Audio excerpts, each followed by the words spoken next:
June 16th meeting of the Oklahoma City Water Utilities Trust will be in order.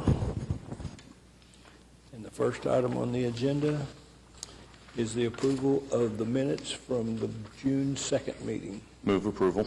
Second. A motion and a second to approve the minutes. Are there comments, questions? Hearing none, voting please. Minutes are approved. Next item is a consent docket. Move approval subject to individual consideration. Second. Are there matters to be considered individually? Comments by staff or questions? Hearing none, voting please. Consent docket's approved.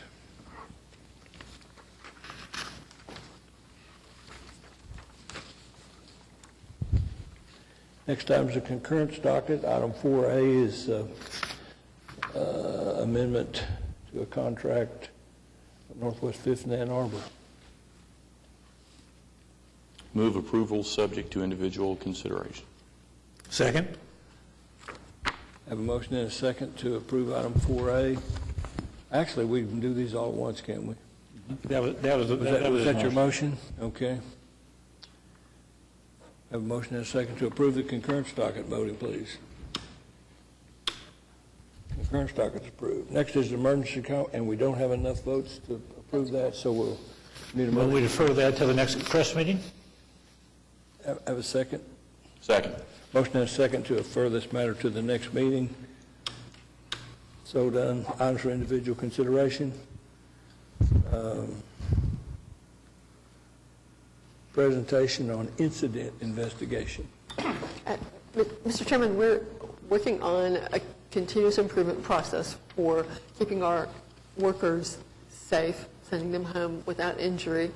Jesse Hilly is our safety manager, and Jesse's going to describe to you our next step that the department would like to pursue for safety.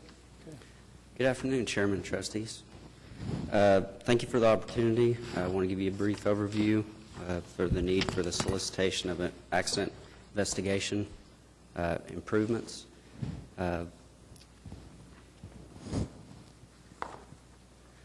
So our safety program history, we hired our first safety professional back in 2001. Since then, 2007, we started a training program and developed a safety management system. Through that time to the current, we've been implementing that program and evaluating that program as needed.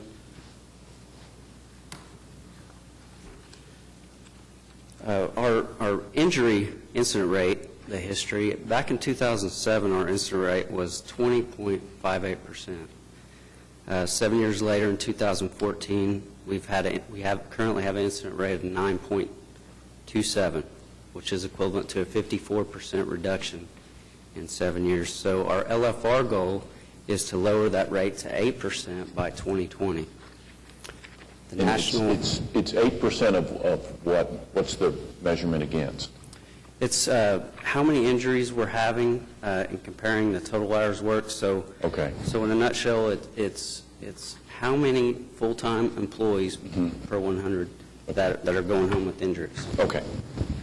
The average industry rate's 5.9, right, for the state of Oklahoma.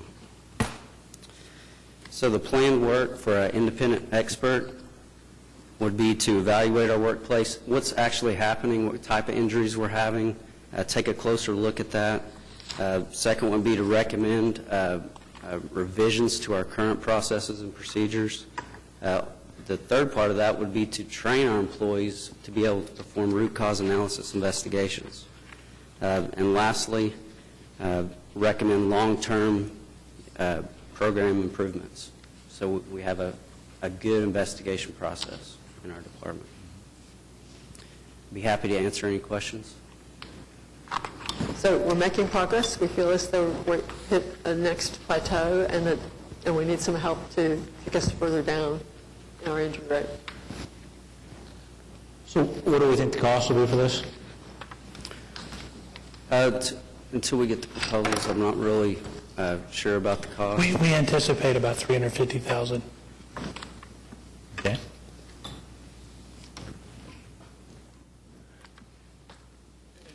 You said that our incident rate was higher than the state average? Is that what you said? Yes, sir. Do we know why that is? Is it just more dangerous to work for us than it is to work for everybody else? Well, there's a lot of room for improvement on identifying the hazards that we have. I wouldn't necessarily say we have the most dangerous type tasks that we perform. We just got to manage those tasks a little bit better and identify how to lower that risk.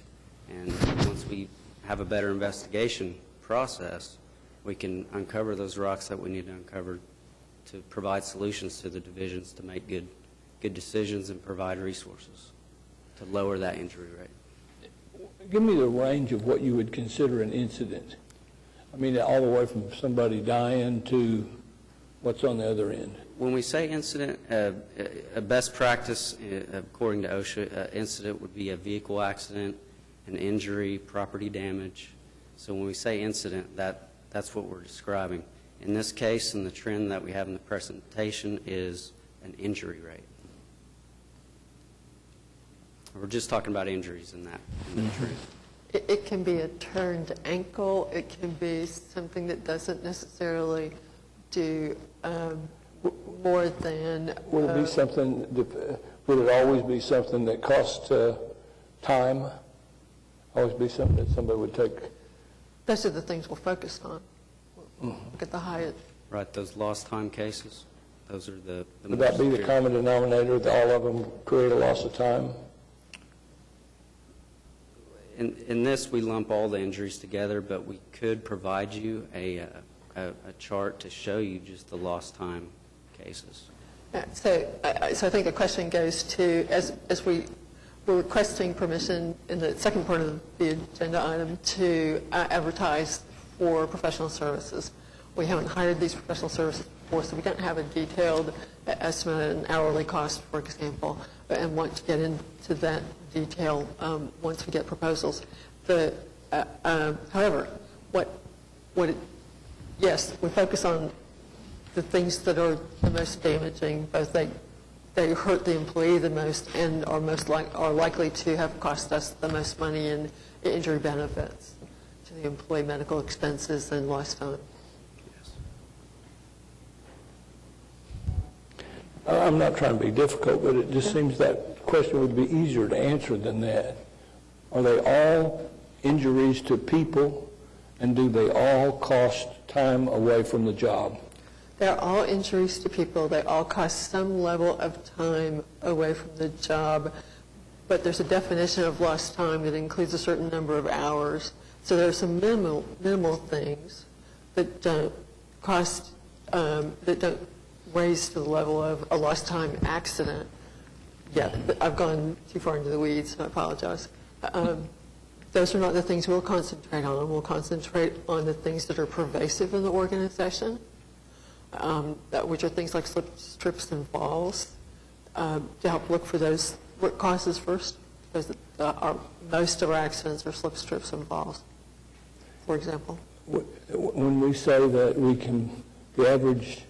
our average is a 9, and across the state the average is 5, what's the category of businesses that make up that 5? Is that almost any kind of business? I mean, is that oil field and other municipalities and police officers and people that work in service stations and all in the same category?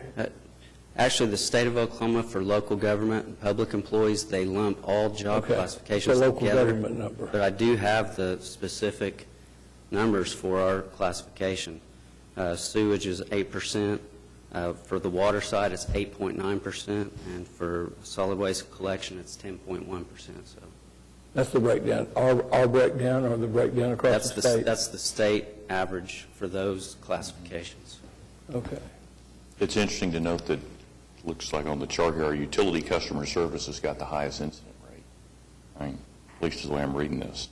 I'm not sure how meter maintenance gets hurt or what. I mean, if there's certain things you just got to count, then you got to count them because that's what the regs are, and we know regulations can be kind of goofy. But Yeah, lots of that was surprising to me to see that number. I would have thought it had been somebody out working. Utility customer services, is that also meter readers? Yes. Yeah, Yes, sir. no, and meter readers are actually lower than meter maintenance unless they're the same basic functions and not knowing that. But I would have expected somebody working on lines or the machinery or something like that to have been the higher incidence Yeah, of injury. the last few years, line maintenance and utility customer service has been our highest by division. Yeah. Yeah.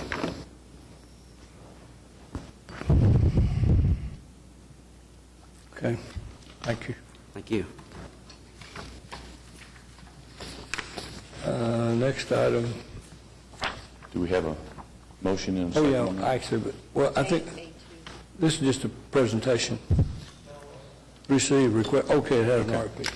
Move we I'm receive going the to come to the request. meeting here in a second, just give me a few minutes and I'll show up. Yeah, we have a motion, do we have a motion? To approve the request? Second? Yes. Second. To receive the presentation and request for proposals. Voting, please. Approved. The next matter, are they going to use goats to do this? That was my question. So, Mr. Chairman, item B, item 6B is a request to re-contract with Langston University, this time to do a study in the north end of the Draper property to look at removal of eastern red cedars by goats. We will first move the goats to the upper end of the Heifer Canal to continue to do that work, which they're very good at. And in this case, we'll compare goats to other alternatives for eastern red cedar controls. Now, if this is north of 240, that's just on the south edge of Tinker then. It is. It's at 74th. Well, I drove around the lake twice. None of the lake roads are washed out, I can tell you, because I was able to drive around it twice this weekend. And I found 3 or 4 places I'd like to put goats, but none of them were north of I-40, so I-240. Happy to have a list. So I'll have to drive further north to see it, but If the goats don't work out, you could invite the Boy Scouts to camp there and let them cut down the cedars for their campfires, because within a year, I'm pretty sure that it'll all be gone. well, I will tell you, that's a good location for cedar eradication. There's a lot of cedars in that area, that 40 acres north of 240. We may have to put in a quiet zone for the goats, though, because there's so much. No, probably not. We have I guess, a motion to approve the memorandum of understanding. Is that So moved. a motion and a second to approve item 6B? Voting, please. It's approved. Next item. 6C is an amendment to the agreement between Veolia and Oklahoma City concerning the treatment. So, Mr. Chairman, this is a cost amendment done annually for the contract, consistent with the contract. It's a 1.8% change in the operating cost and a 1.6% increase in the parts expenditures for the contract. Very straightforward. Perry Soltani, who manages the contract, is here if you have detailed questions about that Councilor Keith can answer as well. Marcia, how many years are left in the contract? December of 16? It's end of December 2016. Could you give your name and address, please, just for the record? Perry Soltani, wastewater quality superintendent. Okay. And so, right now, in fact, after this meeting, we're going to have a meeting to discuss the next proposal, request for proposals for the wastewater contract. Working on that now in a lot of detail. I move the item. Second. A motion is second to approve item 6C. Voting, please. Approved. We do not need executive session, do we? Move we strike item D. Second. Motion and second strike item D. Next item, presentation on unbanked customers.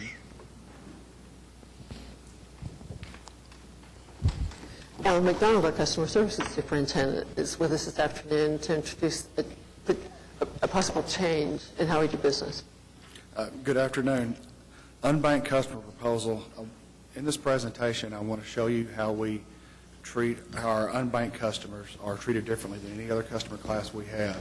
And a lot of times, it's actually costing them more money to pay their utility bill than they currently, than any other customer class that we have.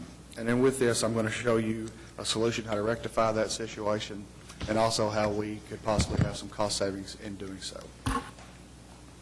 Unbanked customers are customers who do not have financial institution accounts. They pay with cash, which is great. We love cash, no problem. A vast majority of these customers pay at kiosks and Western Union locations located throughout the city. And in doing so, when they use those services, they are paying a transaction fee per transaction fee to pay their utility bills at those kiosks and at Western Union locations.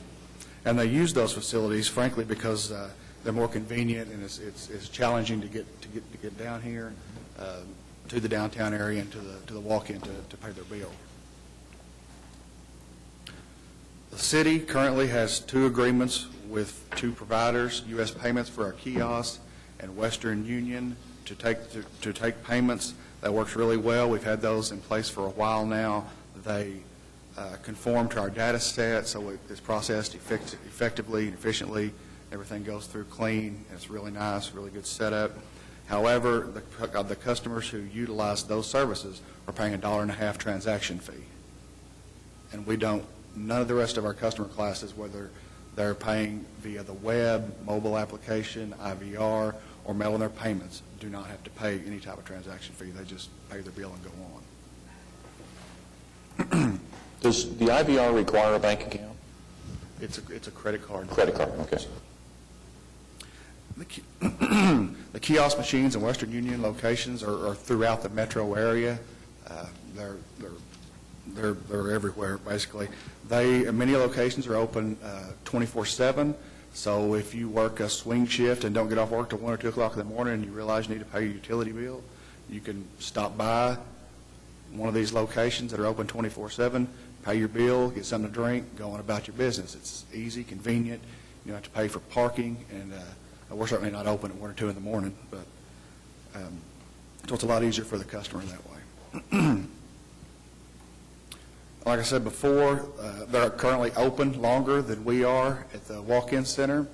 Some are 24/7, and these kiosks are already using payments, not only taking our payments, but electric, gas, cable. So they're already taking a majority of these payments where people can go in at one time, spend a few minutes, pay all the utility bills, and be done. And this is the bill payments by source, so you can see where all of our payments are coming from. Less than 37% of our customers use the mail-in system, mail in a check with their bill, and we process it. Almost 62% of our customers currently use some form of electronic payment, whether it be the website or the IVR or whatever. 62% currently use that type.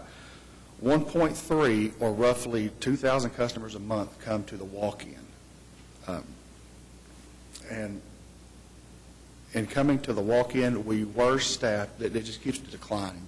And we were staffed at 6 employees, and currently we're staffed at 3 because of the decline in foot traffic through there. 3 is the bare minimum number of employees we can have and still maintain the service that we currently provide today. And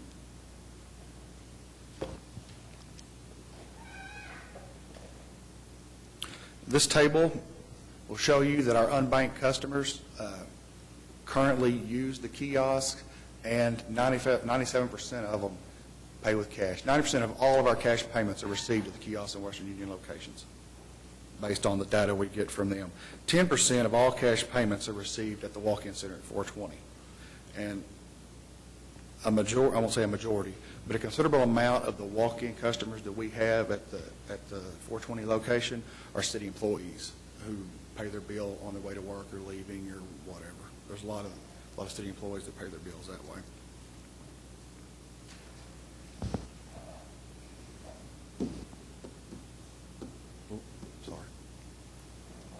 The unbanked customer proposal. Here's the way we present this. Aquit would pay the Western Union and kiosk fees of $1.50 per transaction. We propose to install an additional kiosk at 420 West Main that would give us 2 at that location. Their cashiers would transition from that point from taking cash to helping and educating people on the use of the kiosks so they feel comfortable with them, they're confident in them, and they're okay to use them and ready to go. We will provide maps to the customers and show them where the closest location is to them or to wherever they may be at their convenience to pay their bills as they want to. And then after 6 to 12 months of successful transition period, we propose to close the walk-in. And everybody, those 2,000 customers a month that we currently serve would just continue to go down and utilizing the kiosks at that point. Now, I mentioned the cost savings. If we do what we propose here, we could see an estimated annual cost savings of around $28,000 a year. We recommend that we proceed with implementing this proposal this summer. We would work with staff on our current agreements to amend those to where the trust would pay those transaction fees and install the second kiosk and start educating people to be familiar with and comfortable with the kiosk system. We would start right at the walk-in for people who come in and show them how to use it, and they would provide the same service that they get currently, except maybe closer to their home or wherever they may be and need to take care of their business. Do we have a contract with Western Union PaySite? Yes, sir. Okay. And when was that last negotiated, or when were those fees established? I believe it was roughly a year ago. A year ago? I'm Okay. not exactly. So they're fairly current then? Yes. Just recognizing the transaction costs across the industry are big trending down, and so if it was an opportunity there, then Yes, something to we look at. negotiated that contract so that it wouldn't be any more costly than the kiosk had traditionally been. Good, okay. Alan, are you seeing a trending up or a trending down of unbanked customers? Down.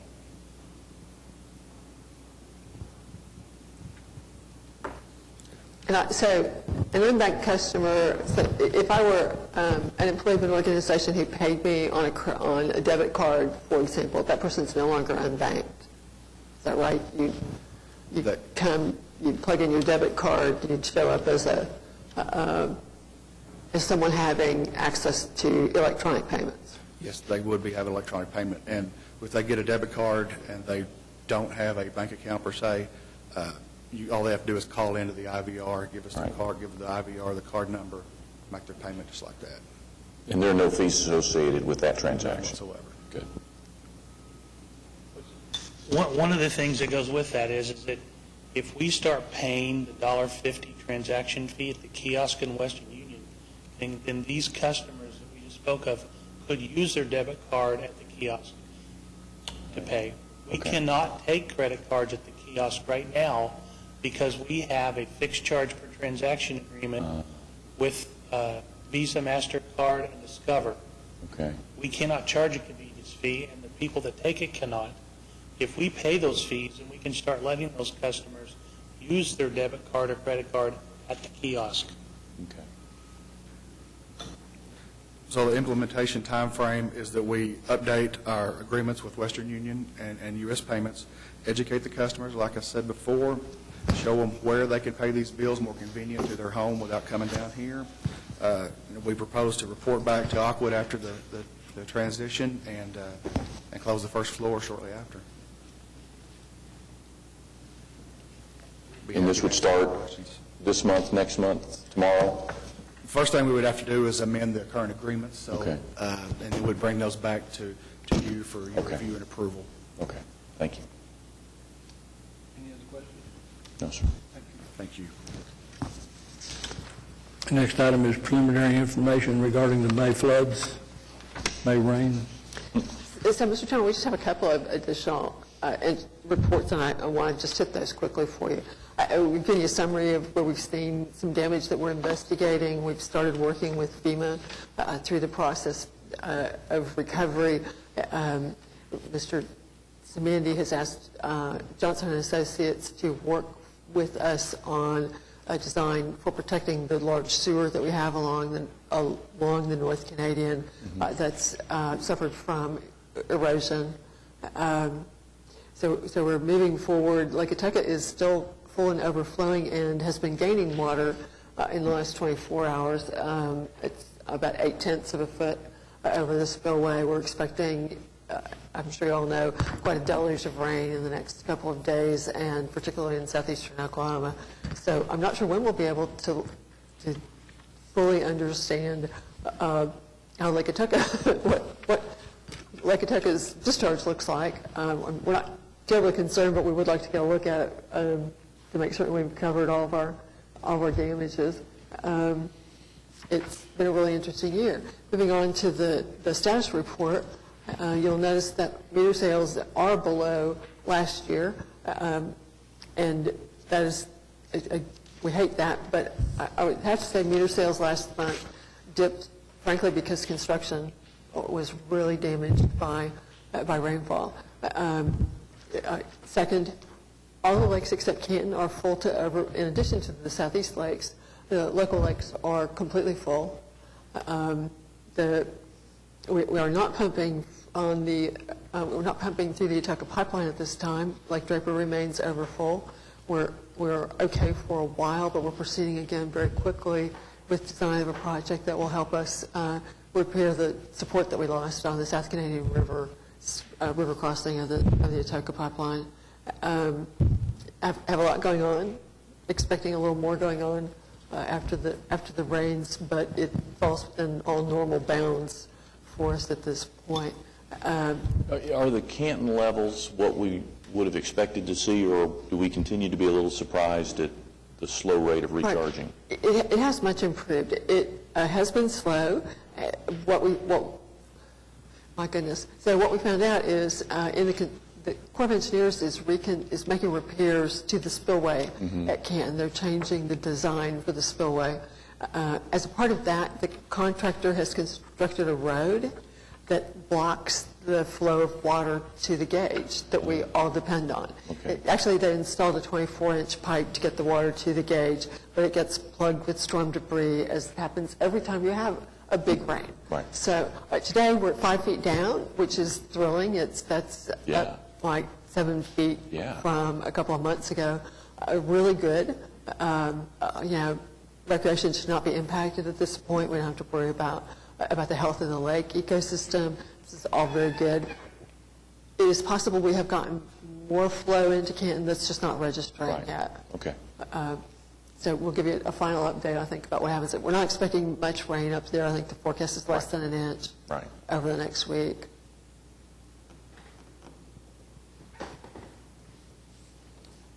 That, next is a status report from the Utilities Department, and we talked about that. I did. I apologize. So, is anything else? We're adjourned.